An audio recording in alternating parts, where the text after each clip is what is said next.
It's a scene that sharply contrasts early days of the Hunt campaign. In the beginning, even some GOP leaders shied away from embracing Hunt. After all, there hasn't been a Republican governor in Alabama since Reconstruction. But while the Hunt campaign may have begun with a whimper, many predict his bid for the top seat could end with one of the loudest bangs in Alabama history. We know what it's all about.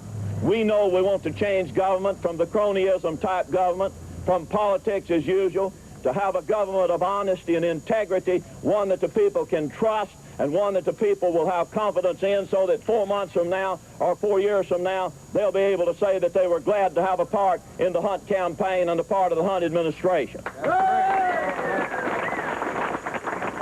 And Guy Hunt says that he stands only to benefit by the public's disenchantment over the bickering of the Democrats, as well as the withdrawal of Attorney General Charlie Graddick from the gubernatorial race.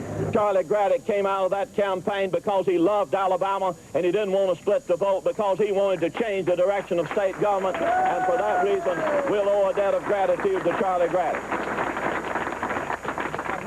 No, we don't know if Hunt will be the one to dethrone the Democratic dominance of Alabama's governor's seat, but he and several party leaders predict a victory with 60% of the vote. Some pretty rosy numbers for a man who only a few months ago was seen as the inevitable dark horse in one of the most turbulent races in the history of Alabama. Lieutenant Governor Bill Baxley arrived in Montgomery this morning, greeted by a crowd of enthusiastic supporters. He told them when Alabamians examine the qualifications of both candidates before casting their ballots tomorrow, they will find he is most qualified to handle the toughest job in the state. Baxley says he realizes he's paying the price for the bitter controversy over his selection as the Democratic nominee. Bluntly frank about it and honest about it. Were it not for the dissatisfaction that a good many people feel with the Democratic Party, the Republican nominee would not even be taken seriously even by his own party.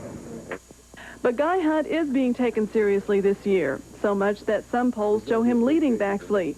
Where Democrats could go into the day before a gubernatorial election with confidence in the past, that's not the case this year. I think this election, no matter what you're hearing or what's been said or what kind of polls you're seeing, I think it is close, close, close. And I think it's going to be close regardless of the turnout. Baxley will make 7 stops like this one today in his final push for votes. He'll wind up this hit-and-run form of campaigning tonight in Sheffield for a close. Never did anything wrong while working for the Department of Agriculture. But that's not what his own party said. After a thorough investigation, the Republican Inspector General requested Hunt's immediate removal from office. Why? The investigators found Hunt used taxpayers' money for personal expenses.